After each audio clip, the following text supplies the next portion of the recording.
Okay, so I've not made a video in a while, and just to get back into the swing of it, I thought I'd make a little quick one. Make the most of the snow, get some fresh air, which is important. I know it's lockdown and I know it's COVID. Fresh air is good for the soul. Anyway, I thought I'd do a little top 5 fragrances for snow, but an alternative one. Ones that we don't hear about all the time. And one honourable mention. So, yep, without further ado, let's get into it. Now, first up is this. It's new, it's from Pocket Scents, which is a little company in Scotland, in the UK, and it's called Fleur, and I believe that just means white flowers, and it's in Gaelic, which is like the national language of Scotland, well, after English, but it's their own language. And basically, yes, this is a kind of white floral fragrance, but it's not like every white floral you smell. And the reason I think this is good for the snow is because it could be, it could be the snow, because its consistency is like that. Won't do that again.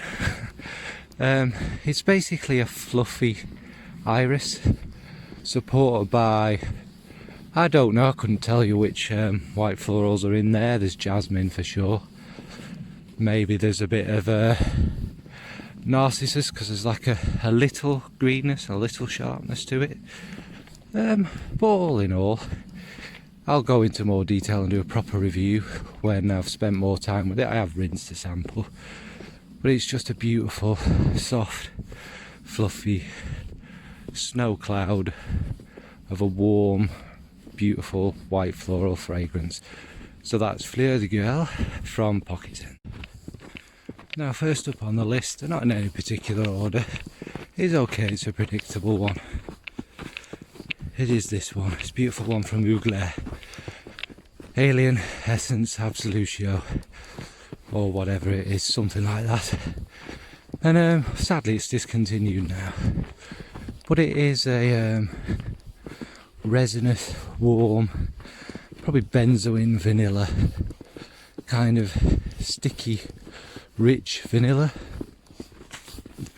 And what obviously makes it different to all the millions of other vanilla fragrances is it has the Mugler alien DNA running through it, which adds a bit of sexiness, sensuality to it.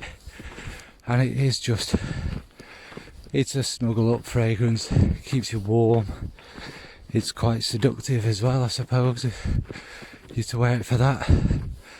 But it's like I suppose in this snowy wilderness, it's like a crackling fire. It's just cosy and it's warm, and you can go warm your cockles next to it. So that's Mugler's Alien Essence Absolution. It is exhausting walking this snow.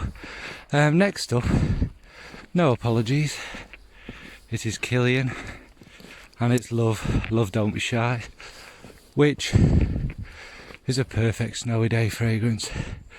If you're aware of the fragrance, it's a very loud, very rich, very sweet, semi-gourmand, orange blossom, musks, a lot of woods, a lot of different things mixed in, just ultimately, yeah. So, as I was saying, it's a sweet, rich, also got a lot of vanilla, kind of cosy marshmallow, and the orange blossom, that sweetness, that sharp sweetness running through it, gives it a bit of balance, so it's not too much, but it's just very yummy, very, very, want to bury your nose in it. It's very intoxicating is a good word, because you want more and more and more of it. There's a reason it's one of their best sellers. I don't think you can go wrong with it. You have to like sweet fragrances, but if you don't mind a bit of sweetness, a bit of a floral touch, it's absolutely perfect.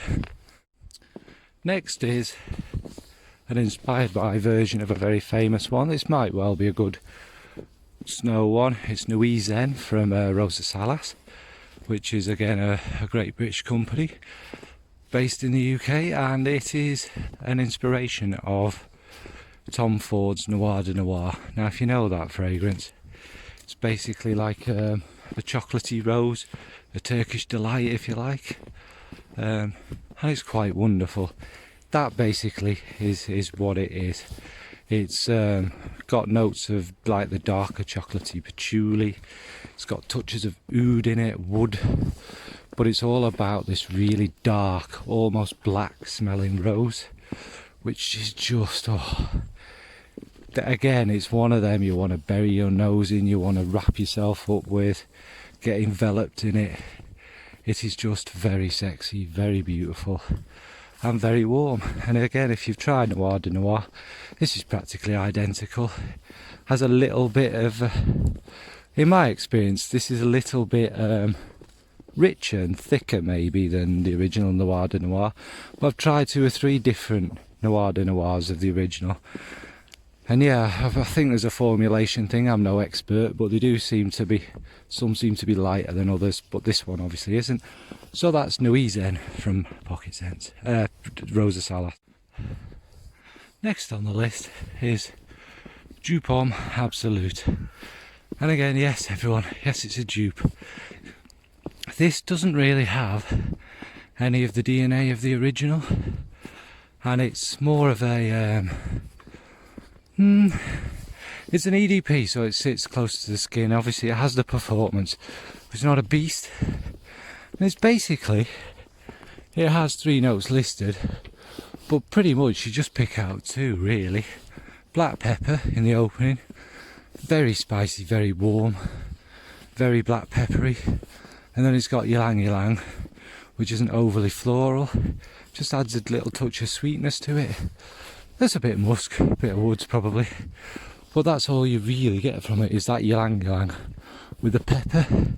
And it's so classy, so actually sophisticated and warm, but with that pepper spice, it definitely is a perfect one for the snow, and definitely will keep you warm. And finally, said I'd keep it brief, is Cro Dark from the great Olivia Cresp. Which is just kind of going through all kind of addictions and obsessions. Cro Dark is based around chocolate, but like I've said many a time, this is not necessarily an over gourmand chocolate. It's got a bit of hazelnut in it, which keeps it nice and balanced as well, but it's got dark chocolate, it's got milk chocolate, it's got, oh that's great, musks, woods, but it's basically around the chocolate, maybe a bit patchouli, giving it a more of a different sort of earthy chocolateness.